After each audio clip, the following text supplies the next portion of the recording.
ಇದು officer level ಹುದ್ದೆಗಳಾಗಿರೋದ್ರಿಂದ ನಿಮಗೆ pay level ತುಂಬ ಹೈಯಲ್ಲಿರುತ್ತೆ. ಪೇ ಲೆವೆಲ್ 8ಅಲ್ಲಿ 47,600 ರೂಪಾಯಿಂದ 1,51,100 ರೂಪಾಯಿವರೆಗೆ ನಿಮಗೆ ಪೇ ಇರುತ್ತೆ ಗೈಸ್. ಜೈ ಹಿಂದ್ ಗೈಸ್. ಫೈನಲಿ SSC ಕಮಿಷನ್ನಲ್ಲಿ ಆಫೀಸರ್ ರ್ಯಾಂಕ್ನಲ್ಲಿ CGL ನೋಟಿಫಿಕೇಶನ್ ರಿಲೀಸ್ ಆಗಿದೆ. ಈ ಬಾರಿ 12,256 ವೇಕೆನ್ಸಿಗಳನ್ನ ಅನೌನ್ಸ್ ಮಾಡಿದ್ದಾರೆ. ಇಷ್ಟೊಂದು ವೇಕೆನ್ಸಿನ ಕರೆದಿರೋದ್ರಿಂದ ಎಲ್ಲ ಕ್ಯಾಂಡಿಡೇಟ್ಗಳಿಗೂ ತುಂಬಾ ಒಳ್ಳೆ ಅವಕಾಶ. ಸೆಂಟ್ರಲ್ ಗೌರ್ಮೆಂಟ್ ನಲ್ಲಿ ಜಾಬ್ ಬೇಕು ಅನ್ನೋ ಡಿಗ್ರಿ ಆಗಿರೋ ಕ್ಯಾಂಡಿಡೇಟ್ಗಳಿಗೆ ಇದು ಹ್ಯೂಜ್ ಆಪರ್ಚುನಿಟಿ ಅಂತಾನೆ ಹೇಳ್ಬಹುದು. Income tax inspector, CBI SI, auditor, assistant section officer, tax assistant, junior statistical officer ಇಂತಹ ಪೋಸ್ಟ್ ಗೆ ರಿಕ್ರೂಟ್ಮೆಂಟ್ ನಡೀತಾ ಇದೆ ಗೈಸ್. ಈಗಾಗಲೇ ಮೇ 21ಕ್ಕೆ ಅಪ್ಲಿಕೇಶನ್ ಸ್ಟಾರ್ಟ್ ಆಗಿದೆ. ಲಾಸ್ಟ್ ಡೇಟ್ ಜೂನ್ 22ಕ್ಕೆ. ಡೇಟ್ ಗಳನ್ನ ನೆನ್ಪಿಟ್ಕೊಳ್ಳಿ ಗೈಸ್. ಈ ವಿಡಿಯೋದಲ್ಲಿ ಯಾವ ಪೋಸ್ಟ್ ಇದೆ, ಸ್ಯಾಲರಿ ಎಷ್ಟು, ಏಜ್ ಕ್ರಿಟೇರಿಯಾ, ಎಲಿಜಿಬಿಲಿಟಿ ಏನು, ಎಕ್ಸಾಮ್ ಡೇಟ್ಸ್ ಯಾವಾಗ, ಎಕ್ಸಾಮ್ ಪ್ಯಾಟರ್ನ್ ಯಾವ ತರ ಇರುತ್ತೆ, ಈ ಸಲ ನ್ಯೂ ಚೇಂಜಸ್ ಏನಾಗಿದೆ, ಈ ಎಲ್ಲವನ್ನು ತಿಳ್ಕೊಳ್ಳೋಣ ಗೈಸ್. ಈಗ SSC CGL ಅಂದ್ರೇನು, CGL ನ ಜಾಬ್ ಪ್ರೊಫೈಲ್ ಬಗ್ಗೆ ಕಂಪ್ಲೀಟ್ ಆಗಿ ತಿಳ್ಕೊಳ್ಳೋಣ. SSC ಅಂದ್ರೆ ನಿಮ್ಗೆಲ್ಲ ಗೊತ್ತಿದೆ, ಸ್ಟಾಫ್ ಸೆಲೆಕ್ಷನ್ ಕಮಿಷನ್ ಅಂತ. CGL ಅಂದ್ರೆ ಕಂಬೈನ್ಡ್ ಗ್ರಾಜುಯೇಟ್ ಲೆವೆಲ್ ಎಕ್ಸಾಮ್ ಅಂತ. ಡಿಗ್ರಿ ಕಂಪ್ಲೀಟ್ ಆಗಿರೋ ಕ್ಯಾಂಡಿಡೇಟ್ ಗಳಿಗೆ ಸೆಂಟ್ರಲ್ ಗೌರ್ಮೆಂಟ್ ಡಿಪಾರ್ಟ್ಮೆಂಟ್ ನಲ್ಲಿ ಗ್ರೂಪ್ B ಮತ್ತೆ C ಹುದ್ದೆಗಳಿಗೆ ರಿಕ್ರೂಟ್ಮೆಂಟ್ ನ ಮಾಡ್ತಾರೆ. ಈ ಎಕ್ಸಾಮ್ ಮೂಲಕ ಕ್ಯಾಂಡಿಡೇಟ್ಸ್ ಗಳನ್ನ income tax department, CBI, ministry ಆಫೀಸ್ಗಳು, GST, ಕಸ್ಟಮ್, ಆಡಿಟ್ ಡಿಪಾರ್ಟ್ಮೆಂಟ್ ಇವುಗಳಲ್ಲಿ ಜಾಬ್ಗೆ ತಗೋತಾರೆ. ಅದರಲ್ಲೂ SSC CGL ಜಾಬ್ಗಳಿಗೆ ಆಲ್ ಇಂಡಿಯಾ ತುಂಬಾ ಕಾಂಪಿಟೇಷನ್ ಇರುತ್ತೆ. ಯಾಕೆಂದ್ರೆ ಇದರಲ್ಲಿ ಒಳ್ಳೆ ಸ್ಯಾಲರಿ ಪ್ಯಾಕೇಜ್ ಇದೆ, ಜಾಬ್ ಸೆಕ್ಯೂರಿಟಿ ಇರುತ್ತೆ, ಸೆಂಟ್ರಲ್ ಗೌರ್ಮೆಂಟ್ ಫೆಸಿಲಿಟೀಸ್ ಇರುತ್ತೆ, ಪ್ರಮೋಷನ್ ಮತ್ತೆ ಎಲ್ಲಕ್ಕಿಂತ ಹೆಚ್ಚಾಗಿ ತುಂಬಾ ರೆಸ್ಪೆಕ್ಟ್ ಸಿಗುತ್ತೆ ಗೈಸ್. ಎಲಿಜಿಬಿಲಿಟಿ ಬಗ್ಗೆ ಮಾತಾಡೋದಾದ್ರೆ SSC CGL ಹುದ್ದೆಗಳಿಗೆ ಅಪ್ಲೈ ಮಾಡೋದಕ್ಕೆ ಡಿಗ್ರಿ ಆಗಿದ್ರೆ ಸಾಕು. BA, BSc, BCom, BBA, BCA, any engineering ಯಾವುದೇ ಡಿಗ್ರಿ ಕಂಪ್ಲೀಟ್ ಆಗಿದ್ರೆ ನೀವು ಈ ಹುದ್ದೆಗಳಿಗೆ ಅಪ್ಲೈನ ಮಾಡಬಹುದು. ಏಜ್ ಲಿಮಿಟ್ 18ರಿಂದ 32 ಇರುತ್ತೆ. SC ST OBC ಅವರಿಗೆ ಏಜ್ ರಿಲ್ಯಾಕ್ಸೇಷನ್ ಇದೆ. ಮುಂದೆ ಹೋಗ್ತಾ ಕಂಪ್ಲೀಟ್ ಇನ್ಫಾರ್ಮೇಶನ್ ನ ಕೊಡ್ತಾ ಹೋಗ್ತೀನಿ. ಇಂಪಾರ್ಟೆಂಟ್ ಡೇಟ್ಸ್ ಬಗ್ಗೆ ಮಾತಾಡೋದಾದ್ರೆ ಮೇ 21ಕ್ಕೆ ಅಪ್ಲಿಕೇಶನ್ ಆಲ್ರೆಡಿ ಸ್ಟಾರ್ಟ್ ಆಗಿದೆ. June 22 last date. ಇದರಲ್ಲಿ 2 ಎಕ್ಸಾಮ್ ನ ಮಾಡ್ತಾರೆ, tyre 1, tyre 2. Tyre 1 exam August September ಅಲ್ಲಿ ಮಾಡ್ತಾರೆ, ಟೈರ್ 2 ಡಿಸೆಂಬರ್ ಅಲ್ಲಿ ಅಂತ ಟೆಂಟೇಟಿವ್ ಡೇಟ್ ಗಳನ್ನ ಕೊಟ್ಟಿದ್ದಾರೆ. ಮತ್ತೆ ಯಾರೆಲ್ಲ ಚಾನಲ್ ನ ಫಸ್ಟ್ ಟೈಮ್ ವಿಸಿಟ್ ಮಾಡ್ತಾ ಇದ್ದೀರಾ ಅವರು ಚಾನಲ್ ನ ಸಬ್ಸ್ಕ್ರೈಬ್ ಮಾಡ್ಕೊಂಡು ಬೆಲ್ ಐಕಾನ್ ನ ಕ್ಲಿಕ್ ಮಾಡಿ. ನಿಮ್ಗೆ ಟೈಮ್ ಟು ಟೈಮ್ ಒಳ್ಳೊಳ್ಳೆ ಅಪ್ಡೇಟ್ ಗಳನ್ನ ಕೊಡ್ತಾ ಇರ್ತೀನಿ. ಮತ್ತೆ ಕೆಳಗಡೆ ಹೈಪ್ ಬಟನ್ ಕಾಣ್ತಾ ಇದೆ, ಹೈಪ್ ಮಾಡಿ ಗೈಸ್. ಹೈಪ್ ಮಾಡೋದ್ರಿಂದ ವಿಡಿಯೋ ಎಲ್ಲ ಮಕ್ಕಳಿಗೂ ರೀಚ್ ಆಗುತ್ತೆ. ಬನ್ನಿ ಈಗ ವಿಡಿಯೋನ ಸ್ಟಾರ್ಟ್ ಮಾಡೋಣ. CGL combined graduate level examination 2026 online application date 21/5/2026ಕ್ಕೆ ಸ್ಟಾರ್ಟ್ ಆಗಿದೆ. Last date 22/6/2026. ಜೂನ್ 22ಕ್ಕೆ ಲಾಸ್ಟ್ ಡೇಟ್ ಇದೆ. ಪೇಮೆಂಟ್ ಮಾಡೋದಕ್ಕೆ ಲಾಸ್ಟ್ ಡೇಟು ಜೂನ್ 23 ರಾತ್ರಿ 11 ಗಂಟೆ ಒಳಗಡೆ ಪೇಮೆಂಟ್ನ ಮಾಡಬೇಕಾಗುತ್ತೆ. ನೀವು ಫಾರ್ಮ್ ಫಿಲ್ ಮಾಡುವಾಗ ಏನಾದರೂ ತಪ್ಪು ಮಾಡಿದರೆ ಅದನ್ನು ಕರೆಕ್ಷನ್ ಮಾಡೋದಕ್ಕೆ ಕರೆಕ್ಷನ್ ವಿಂಡೋ ಸಿಸ್ಟಮ್ ಕೂಡ ಇರುತ್ತೆ. 29 ಜೂನಿಂದ 1 ಜುಲೈವರೆಗೆ ಕರೆಕ್ಷನ್ ವಿಂಡೋ ಇರುತ್ತೆ. CGL ಎಕ್ಸಾಮ್ಗಳು 2 ಸ್ಟೇಜಲ್ಲಿ ಆಗುತ್ತೆ, ಟೈರ್ 1, ಟೈರ್ 2 ಅಂತ. ಎರಡು ಕೂಡ ಕಂಪ್ಯೂಟರ್ ಬೇಸ್ಡ್ ಎಕ್ಸಾಮಿನೇಷನ್ ಆಗಿರುತ್ತೆ. ಟೈರ್ 1 ಎಕ್ಸಾಮು ಆಗಸ್ಟ್ ಸೆಪ್ಟೆಂಬರಲ್ಲಿ ಆಗುತ್ತೆ. ಟೆಂಟೇಟಿವ್ ಡೇಟ್ ಇದು, ಹಿಂದೆ ಮುಂದೆ ಕೂಡ ಆಗಬಹುದು. ಟೈರ್ 2 ಡಿಸೆಂಬರ್ 2026ಕ್ಕೆ ಅಂತ ಕೊಟ್ಟಿದ್ದಾರೆ ಗೈಸ್. CGLನಲ್ಲಿ ಗ್ರೂಪ್ B ಮತ್ತು ಗ್ರೂಪ್ C ಹುದ್ದೆಗಳಾಗಿರುತ್ತೆ ಇವು. ಇದು ಆಫೀಸರ್ ಲೆವೆಲ್ ಹುದ್ದೆಗಳಾಗಿರೋದ್ರಿಂದ ನಿಮಗೆ ಪೇ ಲೆವೆಲ್ಲು ತುಂಬ ಹೈಯಲ್ಲಿರುತ್ತೆ. ಪೇ ಲೆವೆಲ್ 8ಅಲ್ಲಿ 47,600 ರೂಪಾಯಿಂದ 1,51,100 ರೂಪಾಯಿವರೆಗೆ ನಿಮಗೆ ಪೇ ಇರುತ್ತೆ ಗೈಸ್. ಈಗ ಯಾವ ಪೋಸ್ಟು ಯಾವ ಡಿಪಾರ್ಟ್ಮೆಂಟ್ ಅಂಡರಲ್ಲಿ ಬರುತ್ತೆ ಮತ್ತು ಯಾವ ಗ್ರೂಪು ಮತ್ತು ಅದಕ್ಕೆ ಏಜ್ ಲಿಮಿಟ್ ಎಷ್ಟು ಅಂತ ನೋಡೋಣ. First one assistant audit officer, central cadre. ಇದು ಇಂಡಿಯನ್ ಆಡಿಟ್ ಅಕೌಂಟ್ಸ್ ಡಿಪಾರ್ಟ್ಮೆಂಟ್ ಅಂಡರಲ್ಲಿ ಬರುತ್ತೆ. ಇದು ಗ್ರೂಪ್ B ಜಾಬ್ ಆಗಿರುತ್ತೆ. ಏಜ್ ಲಿಮಿಟು 18ರಿಂದ 30 ವರ್ಷ. Second one assistant audit officer, state cadre. ನೆನಪಿರಲಿ, ಇಲ್ಲಿ ಸೆಂಟ್ರಲ್ ಕ್ಯಾಡರೇ ಬೇರೆ, ಸ್ಟೇಟ್ ಕ್ಯಾಡರೇ ಬೇರೆ. ಅಪ್ಲೈ ಮಾಡುವಾಗ ತುಂಬ ಜಾಗೃತೆಯಿಂದ ಅಪ್ಲೈನ ಮಾಡಿ guys. Indian audit and accounts department ಅಂಡರಲ್ಲಿ ಈ ಜಾಬ್ ಬರುತ್ತೆ. ಗ್ರೂಪ್ B ಹುದ್ದೆಗಳು ಇದಾಗಿರುತ್ತೆ. 18ರಿಂದ 30 ವರ್ಷ ಏಜ್ ಆಗಿರಬೇಕಾಗುತ್ತೆ guys. Third one assistant accountants officer, state cadre, Indian audit and accounts department ಅಂಡರಲ್ಲಿ ಇದು ಕೂಡ ಬರುತ್ತೆ. ಗ್ರೂಪ್ B ಜಾಬ್ ಆಗಿರುತ್ತೆ. ಏಜ್ ಕ್ರಿಟೇರಿಯಾ ಸೇಮ್ 18ರಿಂದ 30 ವರ್ಷ ಆಗಿರುತ್ತೆ. ಇದಿಷ್ಟು ಪೇ ಲೆವೆಲ್ 8ಅಲ್ಲಿ. ನೆಕ್ಸ್ಟ್ ಒನ್ನು ಪೇ ಲೆವೆಲ್ 7 ಬಗ್ಗೆ ಮಾತಾಡೋದಾದರೆ 44,900 ರೂಪಾಯಿಂದ 1,42,400 ರೂಪಾಯಿವರೆಗೆ ಪೇ ಇರುತ್ತೆ. ಅದರಲ್ಲಿ first one assistant section officer. ಇದು ಸೆಂಟ್ರಲ್ ಸೆಕ್ರೆಟರಿಯೇಟ್ ಸರ್ವಿಸ್ ಅಂಡರಲ್ಲಿ ಬರುತ್ತೆ. ಗ್ರೂಪ್ ಬಿ ಜಾಬ್ ಇದಾಗಿರುತ್ತೆ. ಏಜ್ ಕ್ರಿಟೇರಿಯಾ 20ರಿಂದ 30 ವರ್ಷ. Second one assistant section officer intelligence bureau ಅಂಡರಲ್ಲಿ ಬರುತ್ತೆ. ಗ್ರೂಪ್ ಬಿ 18ರಿಂದ 30 ವರ್ಷ. Third one assistant section officer ministry of railways department ಇದು. ಗ್ರೂಪ್ ಬಿ 20ರಿಂದ 30 ವರ್ಷ. Fourth one assistant section officer ministry of external affairs group B ಆಗಿರುತ್ತೆ. ಇದು ಕೂಡ 20ರಿಂದ 30 ವರ್ಷ age. Fifth one assistant section officer ASO ಅಂತ ಹೇಳ್ತೀವಿ. ಇದು AFHQ ಅಂಡರಲ್ಲಿ ಬರುತ್ತೆ. ಗ್ರೂಪ್ ಬಿ ಜಾಬ್ ಆಗಿರುತ್ತೆ. 20ರಿಂದ 30 ವರ್ಷ ಏಜ್ ಆಗಿರಬೇಕು. ಸಿಕ್ಸ್ತು ಅಸಿಸ್ಟೆಂಟ್ ಸೆಕ್ಷನ್ ಆಫೀಸರು ಇದು ಕೂಡ, ಆದರೆ ಇದರದ್ದು ಮಿನಿಸ್ಟ್ರಿ ಬೇರೆ ಇದೆ ನೋಡಿ, ministry of electronics and information technology group B job 18ರಿಂದ 30 ವರ್ಷ. Next one assistant section officer other ministries departments organisation. ಇಲ್ಲಿ ಬೇರೆ ಬೇರೆ ಇದೆ ನೋಡಿ, ಇದು ಕೂಡ ASOನೇ, ಇದು ASOನೇ, ಆದರೆ ಡಿಪಾರ್ಟ್ಮೆಂಟ್ಗಳು ಬೇರೆ ಬೇರೆ ಇದೆ ಗೈಸ್, ನೆನಪಲ್ಲಿ ಇಟ್ಕೊಳ್ಳಿ. ಗ್ರೂಪ್ ಬಿ 18ರಿಂದ 30 ವರ್ಷ. Next one inspector of income tax central board of direct taxes ಅಂಡರಲ್ಲಿರುತ್ತೆ. ಗ್ರೂಪ್ ಬಿ 18ರಿಂದ 30 ವರ್ಷ. Inspector central excise central bureau of indirect taxes and customs CBIC ಅಂಡರಲ್ಲಿರುತ್ತೆ. ಇದು ಕೂಡ ಗ್ರೂಪ್ ಬಿ 18ರಿಂದ 30 ವರ್ಷ ಏಜ್ ಆಗಿರಬೇಕು guys. Next one assistant enforcement officer directorate of enforcement department of revenue ಅಂಡರಲ್ಲಿ ಬರುತ್ತೆ. ಗ್ರೂಪ್ ಬಿ 18ರಿಂದ 30 ವರ್ಷ.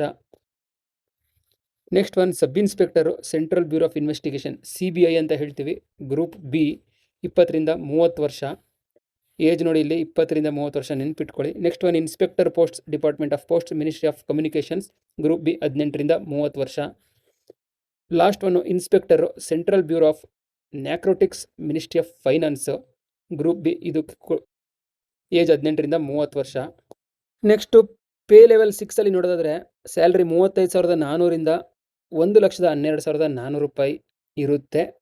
ಅದರಲ್ಲಿ first one assistant section officer ASO, ಇದು ಕೂಡ ಅದರ್ ಮಿನಿಸ್ಟ್ರೀಸ್ ಡಿಪಾರ್ಟ್ಮೆಂಟ್ಸ್ ಆರ್ಗನೈಸೇಷನ್ ಬರುತ್ತೆ. ಗ್ರೂಪ್ ಬಿ 18ರಿಂದ 30 ವರ್ಷ.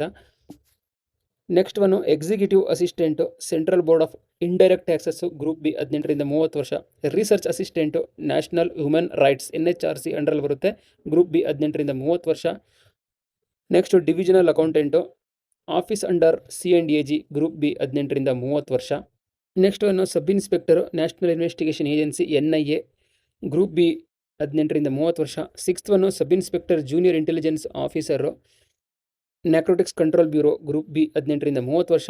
Seventh one junior statistical officer ministry of statistics and programme implementation group B 18ರಿಂದ 32 ವರ್ಷ. Next statistical investigator grade 2 ministry of home affairs group B 18ರಿಂದ 30 ವರ್ಷ. Next office superintendent CBDT central board of direct taxes group B 18ರಿಂದ 30 ವರ್ಷ. Next one section head direct general of foreign trade group B 18ರಿಂದ 30 ವರ್ಷ. Next one pay level 5 29,200ರಿಂದ 92,300. First one auditor office ಅಂಡರಲ್ಲಿರುತ್ತೆ C&AG group C 18ರಿಂದ 27 ವರ್ಷ. Next auditor offices under CGDA group C 18ರಿಂದ 27 ವರ್ಷ.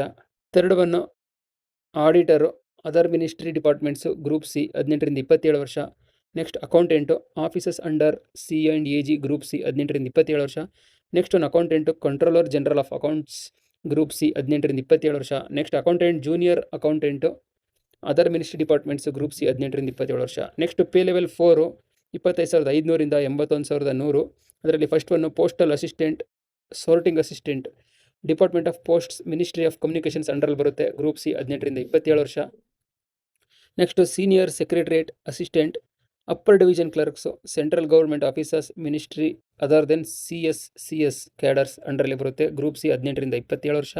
Next one senior administrative assistant military engineering service ministry of defence group C 18ರಿಂದ 27 ವರ್ಷ. Next tax assistant central board of direct taxes group C 18ರಿಂದ 27 ವರ್ಷ. Next tax assistant central board of indirect taxes group C 18ರಿಂದ 27 ವರ್ಷ. Next sub inspector central bureau of narcotics group C 18ರಿಂದ 27 ವರ್ಷ. ಇಷ್ಟು ಪೋಸ್ಟ್ಗಳಿಗೆ ವೇಕೆನ್ಸಿನ ಬಿಟ್ಟಿದ್ದಾರೆ ಗೈಸ್. ನೆಕ್ಸ್ಟು ಏಜ್ ಲಿಮಿಟ್ ಬಗ್ಗೆ ಮಾತಾಡೋದಾದರೆ ಏಜ್ ಲಿಮಿಟ್ ಬಂದು ಆಗಸ್ಟ್ 1ಕ್ಕೆ ಮೆನ್ಷನ್ ಮಾಡಿದ್ದಾರೆ. ಇಲ್ಲಿ ಆಗಸ್ಟ್ 1ಕ್ಕೆ ಇಲ್ಲಿ ಕೊಟ್ಟಿರೋಂಥ ಏಜು ನಿಮಗೆ ಆಗಿರಬೇಕಾಗುತ್ತೆ guys. First one for the posts for which age limit is 18 to 27 years. ಅಂದರೆ 18ರಿಂದ 27 ಏಜ್ ಯಾವ ಹುದ್ದೆಗಳಿಗೆ ಕರೆದಿದ್ದಾರೆ ಅವ್ರದ್ದು ಡೇಟ್ ಆಫ್ ಬರ್ತು 2/8/99ರಿಂದ 1/8/2008 ಈ ಡೇಟ್ ಆಫ್ ಬರ್ತ್ ಒಳಗಡೆ ಇರಬೇಕಾಗುತ್ತೆ. ನೆಕ್ಸ್ಟು ಯಾರೆಲ್ಲ 20ರಿಂದ 33 ಈ ಏಜ್ ಕ್ಯಾಟಗರಿಲಿ ಅಪ್ಲೈ ಮಾಡ್ತಾ ಇದ್ದೀರಾ ಅವರು 2/8/96ರಿಂದ 1/8/2006 ಈ ಡೇಟ್ ಒಳಗಡೆ ಇರಬೇಕು. ನೆಕ್ಸ್ಟು 18ರಿಂದ 30ಕ್ಕೆ ಅಪ್ಲೈ ಮಾಡೋರು 2/8/1996ರಿಂದ 1/8/2008 ಈ ಡೇಟ್ ಒಳಗಡೆ ನಿಮ್ಮ ಡೇಟ್ ಆಫ್ ಬರ್ತ್ ಇರಬೇಕು. ನೆಕ್ಸ್ಟು 18ರಿಂದ 32 ಈ 2/8/94ರಿಂದ 1/8/2008 ಈ ಡೇಟ್ ಒಳಗಡೆ ನಿಮ್ಮ ಡೇಟ್ ಆಫ್ ಬರ್ತ್ ಇರಬೇಕಾಗುತ್ತೆ.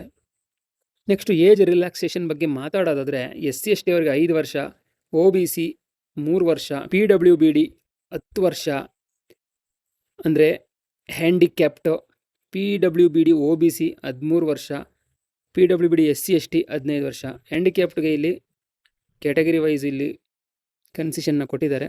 ನೆಕ್ಸ್ಟ್ ಎಜುಕೇಷನ್ ಕ್ವಾಲಿಫಿಕೇಷನ್ ಬಗ್ಗೆ ಮಾತಾಡೋದಾದರೆ ಅಸಿಸ್ಟೆಂಟ್ ಆಡಿಟ್ ಆಫೀಸರ್ ಸೆಂಟ್ರಲ್ ಕೆಡರ್ಗೆ bachelor degree from a recognised university of institute, any degree ಯಾವುದೇ degree BA BCom BSc BBM BCA ಯಾವುದೇ ಡಿಗ್ರಿ ಇದ್ದರೆ ಅಪ್ಲೈ ಮಾಡಬಹುದು. ನಿಮ್ಮ ಡಿಗ್ರಿ 1/8/2026 ಒಳಗಡೆ ಕಂಪ್ಲೀಟ್ ಆಗಿರಬೇಕು. ಲಾಸ್ಟ್ ಸೆಮ್ ಇದೆ, ನಂದು ಇನ್ನೂ ಮಾರ್ಕ್ಸ್ ಕಾರ್ಡ್ ಬಂದಿಲ್ಲ, ಇನ್ನು ರಿಸಲ್ಟ್ ಬಂದಿಲ್ಲ, ಇದೆಲ್ಲ ವ್ಯಾಲಿಡ್ ಇರಲ್ಲ. ಈ ಡೇಟ್ ಒಳಗಡೆ ನಿಮ್ಮದು ಮಾರ್ಕ್ಸ್ ಕಾರ್ಡ್ ಎಲ್ಲ ಬಂದಿರಬೇಕಾಗುತ್ತೆ ಗೈಸ್. ಮತ್ತು ಇಲ್ಲಿ ಡಿಸೈರೇಬಲ್ ಕ್ವಾಲಿಫಿಕೇಷನ್ ಅಂತ ಕೊಟ್ಟಿದ್ದಾರೆ. Chartered accountant, management accountant, company secretary, master business, master in business, administrative, ತುಂಬ ಇಲ್ಲಿ ಬೇರೆ ಬೇರೆ ಥರ ಇಲ್ಲಿ ಕೋರ್ಸ್ಗಳನ್ನ ಕೊಟ್ಟಿದ್ದಾರೆ. ಇದು ನಿಮಗೆ ಮಸ್ಟ್ ಆ್ಯಂಡ್ ಶುಡ್ ಬೇಕು ಅಂತ ಏನಿಲ್ಲ, ಇದು ಜಸ್ಟ್ ಡಿಸೈರೇಬಲ್ ಅಷ್ಟೇ. ಇದ್ರೂ ನಡೆಯುತ್ತೆ, ಇಲ್ಲ ಅಂದರೂ ನಡೆಯುತ್ತೆ. ಇದ್ದರೆ ನಿಮಗೆ ವೆಯ್ಟೇಜಲ್ಲಿ ತುಂಬ ಹೆಲ್ಪ್ ಆಗುತ್ತೆ. ಮೆರಿಟ್ ಲಿಸ್ಟಲ್ಲಿ ಯಾರು ಎಕ್ಸ್ಟ್ರಾ ಈ ರಿಲೇಟೆಡ್ ಕೋರ್ಸ್ಗಳನ್ನ ಮಾಡಿದರೆ ಅವರಿಗೆ ತುಂಬ ಹೆಲ್ಪ್ ಆಗುತ್ತೆ ಗೈಸ್. ಇಲ್ಲ ಅಂದರೆ ನೀವು ಡಿಗ್ರಿ ಬೇಸ್ ಮೇಲೆ ಅಪ್ಲೈ ಮಾಡಬಹುದು. ನೆಕ್ಸ್ಟ್ ಅಸಿಸ್ಟೆಂಟ್ ಆಡಿಟ್ ಆಫೀಸರು, ಇದಕ್ಕೂ ಕೂಡ ಡಿಗ್ರಿನೇ ಕೇಳಿದರೆ, ಅದರ ಜೊತೆಗೆ ಇಲ್ಲಿ ಎಕ್ಸ್ಟ್ರಾ ಕೋರ್ಸ್ಗಳು ಕೇಳಿದ್ದಾರೆ. ನೋಡ್ಕೊಳ್ಳಿ, ಎಲ್ಲದನ್ನೂ ಹೇಳ್ತಾ ಹೋದರೆ ವೀಡಿಯೋ ತುಂಬ ಲೆಂತ್ ಆಗುತ್ತೆ. ಸ್ಕ್ರೀನ್ಶಾಟ್ ಮಾಡ್ಕೊಳ್ಳಿ. ನೀವು ಇದರಲ್ಲಿ ಯಾವುದಕ್ಕೆ ಎಲಿಜಿಬಲ್ ಇದ್ದೀರಾ ಅವರು ಅಪ್ಲೈನ ಮಾಡಿ.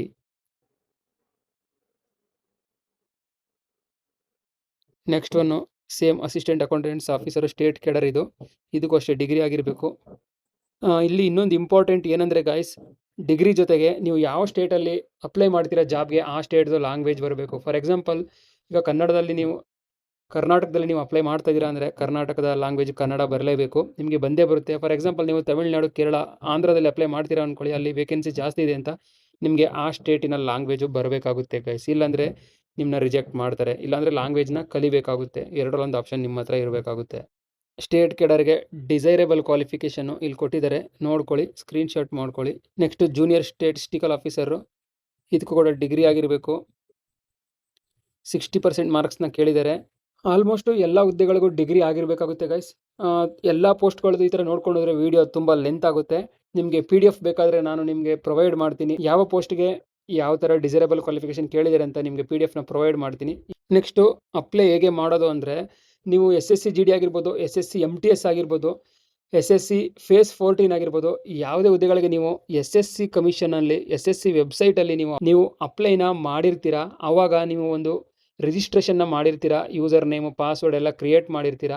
ಅದೇ ID-ಯಿಂದ ನೀವು ಅಪ್ಲೈನ ಮಾಡಬಹುದು. ಯಾರು ಫಸ್ಟ್ ಟೈಮ್ SSCಗೆ ಅಪ್ಲೈ ಮಾಡ್ತಾ ಇದ್ದೀರಾ ಅವರು www.ssc.nic.in ಈ ಅಫಿಷಿಯಲ್ ವೆಬ್ಸೈಟ್ಗೆ ಹೋಗಿ ನೀವು ರಿಜಿಸ್ಟರ್ ಮಾಡಿ ಯೂಸರ್ ID ಪಾಸ್ವರ್ಡ್ನ ಕ್ರಿಯೇಟ್ ಮಾಡಿಕೊಂಡು ಅಪ್ಲೈನ ಮಾಡಬಹುದು ಗಾಯ್ಸ್. ನೆಕ್ಸ್ಟು ಎಕ್ಸಾಮಿನೇಷನ್ ಸೆಂಟರ್ಸ್ ಬಗ್ಗೆ ಮಾತಾಡೋದಾದರೆ ನಮ್ಮ ಕರ್ನಾಟಕದ ಎಲ್ಲಿದೆ ಅಂತ ನೋಡೋಣ. ಇಲ್ಲಿ ನೋಡಿ, ಕರ್ನಾಟಕ ಕೇರಳ ರೀಜನ್ ಅಂತ ಇದೆ, KKR. ಎಕ್ಸಾಮ್ ಸೆಂಟರ್ಗಳು ಬೆಳಗಾವಿ, ಬೆಂಗಳೂರು, ಹುಬ್ಬಳ್ಳಿ, ಕಲಬುರಗಿ, ಮಂಗಳೂರು, ಮೈಸೂರು, ಶಿವಮೊಗ್ಗ, ಉಡುಪಿ, ಇದಿಷ್ಟು ಸೆಂಟ್ರಲ್ಲಿ ನಿಮಗೆ ಎಕ್ಸಾಮ್ನ ಕಂಡಕ್ಟ್ ಮಾಡ್ತಾರೆ. ಔಟ್ ಆಫ್ ಸ್ಟೇಟ್ಗೆ ಹೋಗೋ ಅವಶ್ಯಕತೆ ಇರಲ್ಲ ಗೈಸ್. ನಾನು ಸ್ಟಾರ್ಟಿಂಗಲ್ಲೇ ಹೇಳಿದೆ ಎಕ್ಸಾಮು 2 tier-ಅಲ್ಲಿ ನಡೆಯುತ್ತೆ ಅಂತ. ಈಗ Tier 1 ಬಗ್ಗೆ ಮಾತಾಡೋದಾದರೆ, ಇದರಲ್ಲಿ ನಿಮಗೆ 4 ಸಬ್ಜೆಕ್ಟ್ ಇದೆ. General intelligence and reasoning, general awareness, quantitative aptitude, English comprehension. General intelligence ರೀಸನಿಂಗಲ್ಲಿ 25 ಕ್ವಶನ್ ಇರುತ್ತೆ, 50 ಮಾರ್ಕ್ಸ್ ಇರುತ್ತೆ. ಟೈಮ್ ನಿಮಗೆ 15 ನಿಮಿಷ ಇರುತ್ತೆ ಗಾಯ್ಸ್.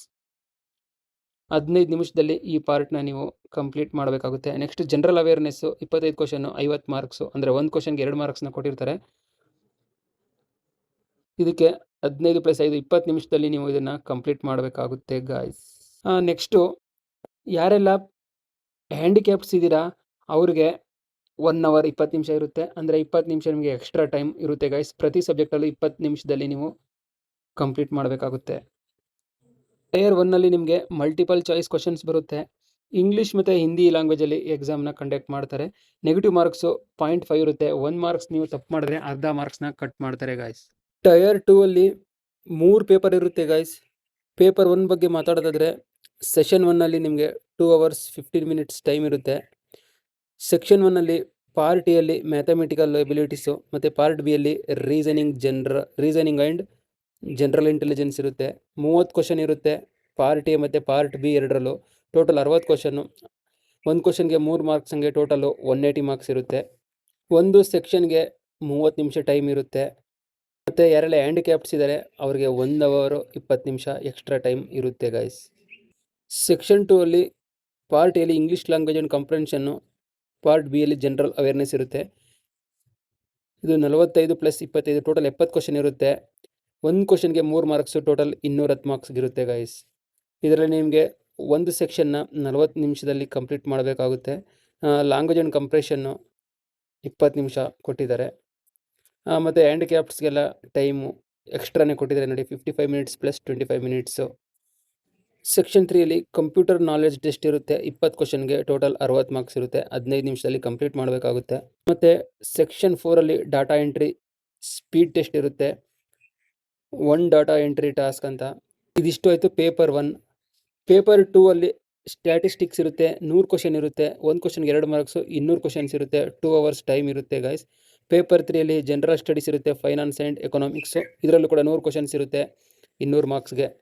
ಇದರಲ್ಲಿ 2 hours 40 minutes ಟೈಮ್ನ ಕೊಟ್ಟಿದ್ದಾರೆ ಗೈಸ್. ಪೇಪರ್ 1, ಪೇಪರ್ 2 ಮತ್ತು ಪೇಪರ್ 3 ಒಂದೇ ಟೈಮಲ್ಲಿ ಆಗೋದಿಲ್ಲ ನಿಮಗೆ. ಬೇರೆ ಬೇರೆ ಶಿಫ್ಟಲ್ಲಿ ಬೇರೆ ಬೇರೆ ದಿನಗಳಲ್ಲಿ ಮಾಡ್ತಾರೆ. ಹಾಗಾಗಿ ಪ್ರಿಪೇರ್ ಮಾಡ್ಕೊಂಡು ಹೋಗೋದಕ್ಕೆ ಈಸಿಯಾಗಿರುತ್ತೆ. ಪೇಪರ್ 1 ಎಲ್ಲ ಪೋಸ್ಟ್ಗೂ ಕಂಪಲ್ಸರಿ ಆಗಿರುತ್ತೆ. ಪೇಪರ್ 2 ಮತ್ತು ಪೇಪರ್ 3ನ ಯಾರೆಲ್ಲ junior statistical officer, JSO, statistical investigator grade 2, census commissioner, assistant audit officer, assistant accounts officer, ಈ ಹುದ್ದೆಗಳಿಗೆ ಅಪ್ಲೈ ಮಾಡ್ತಾರೆ. ಅವ್ರಿಗೆ ಪೇಪರ್ 2, ಪೇಪರ್ 3 ಇರುತ್ತೆ. ಬಾಕಿ ಹುದ್ದೆಗಳಿಗೆ ಪೇಪರ್ 1 ಇರುತ್ತೆ ಗೈಸ್. ಎಕ್ಸಾಮ್ ಸಿಲೆಬಸ್ನ ಕೊಟ್ಟಿದ್ದಾರೆ ಇಲ್ಲಿ. ಜನರಲ್ ಇಂಟೆಲಿಜೆನ್ಸ್ ಆ್ಯಂಡ್ ರೀಸನಿಂಗು ಇದಿಷ್ಟು ಸ್ಕ್ರೀನ್ಶಾಟ್ ಮಾಡ್ಕೊಳ್ಳಿ, ಪ್ರಿಪೇರ್ ಆಗೋದಕ್ಕೆ ಈಸಿ ಆಗುತ್ತೆ. Next general awareness,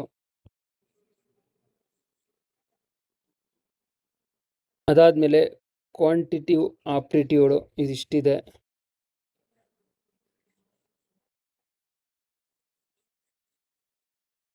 next English ಕಂಪ್ರೆನ್ಷನ್ನು, ಅದಾದಮೇಲೆ ಇಂಡಿಕೇಟಿವ್ ಸಿಲೆಬಸ್ ಟೈರ್ 2 ಕೊಟ್ಟಿದ್ದಾರೆ ನೋಡಿ ಇಲ್ಲಿ.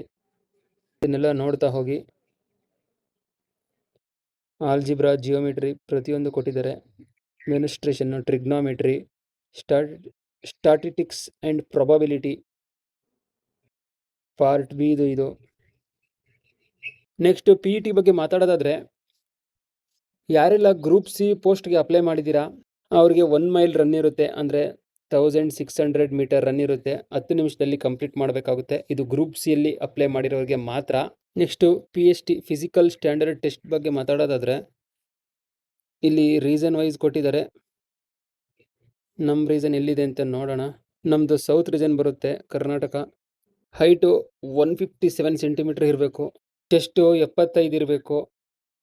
ಎಕ್ಸ್ಪೆಂಡ್ ಮಾಡಿದಾಗ 5 ಸೆಂಟಿಮೀಟರ್ ಎಕ್ಸ್ಪೆಂಡ್ ಆಗಬೇಕು ಗೈಸ್. ಮಿನಿಮಮ್ ವೆಯ್ಟು 50 kg ಕೊಟ್ಟಿದ್ದಾರೆ, ಅದಕ್ಕಿಂತ ಕಡಿಮೆ ಇರಬಾರ್ದು. ಯಾರೆಲ್ಲ ಫಿಸಿಕಲ್ನ ಕ್ಲಿಯರ್ ಮಾಡ್ತಾರೆ ಅವ್ರಿಗೆ ನೆಕ್ಸ್ಟು DME ಇರುತ್ತೆ. DME ಆದಮೇಲೆ ನಿಮಗೆ ಫೈನಲ್ ಮೆರಿಟ್ನ ಪ್ರಿಪೇರ್ ಮಾಡ್ತಾರೆ ಗೈಸ್. ನೋಡೋದ್ರಲ್ಲ ಗೈಸ್, ಇದಿಷ್ಟು ಇವತ್ತಿನ ಇನ್ಫಾರ್ಮೇಷನ್ನು. ಒಂದು ಡಿಗ್ರಿ ಮಾಡಿ ಜಾಬ್ ಇಲ್ಲ ಅಂತ ಅಂದ್ಕೊಳ್ಳೋರಿಗೆ ಒಳ್ಳೆ ಆಪರ್ಚುನಿಟಿ ಇದು. ಈ ರಿಕ್ರೂಟ್ಮೆಂಟ್ನ ಖಂಡಿತ ಮಿಸ್ ಮಾಡ್ಕೋಬೇಡಿ ಗೈಸ್. ಇವತ್ತೇ ಪ್ರಿಪರೇಷನ್ ಸ್ಟಾರ್ಟ್ ಮಾಡಿ. ಡೈಲಿ ಕನ್ಸಿಸ್ಟೆನ್ಸಿ ಇದ್ರೆ ನೀವು ನೆಕ್ಸ್ಟ್ ಇಯರ್ ಪಕ್ಕ ಸೆಂಟ್ರಲ್ ಗೌರ್ಮೆಂಟ್ ಜಾಬ್ನ ಪಡಿತೀರಾ ಗೈಸ್. ಇದಿಷ್ಟು ಇವತ್ತಿನ ವಿಡಿಯೋ ಇಷ್ಟ ಆದರೆ ವಿಡಿಯೋನ ಶೇರ್ ಮಾಡಿ, ಲೈಕ್ ಮಾಡಿ. ಏನಾದ್ರು ಡೌಟ್ಸ್ ಇದ್ರೆ ಕಮೆಂಟ್ ಮಾಡಿ, ಖಂಡಿತ ರಿಪ್ಲೈ ಮಾಡ್ತೀನಿ. ಕೆಳಗಡೆ ಹೈಪ್ ಬಟನ್ ಕಾಣ್ತದೆ, ಹೈಪ್ ಮಾಡಿ. ಎಲ್ಲ ಮಕ್ಕಳಿಗೂ ವಿಡಿಯೋ ರೀಚ್ ಆಗುತ್ತೆ. ಮತ್ತೆ ಇದೇ ತರ ಹೊಸ ಅಪ್ಡೇಟ್ ನೊಂದಿಗೆ ನೆಕ್ಸ್ಟ್ ವಿಡಿಯೋದಲ್ಲಿ ಸಿಗ್ತೀನಿ. ಅಲ್ಲಿವರೆಗೂ ಟೇಕ್ ಕೇರ್. ಜೈ ಹಿಂದ್.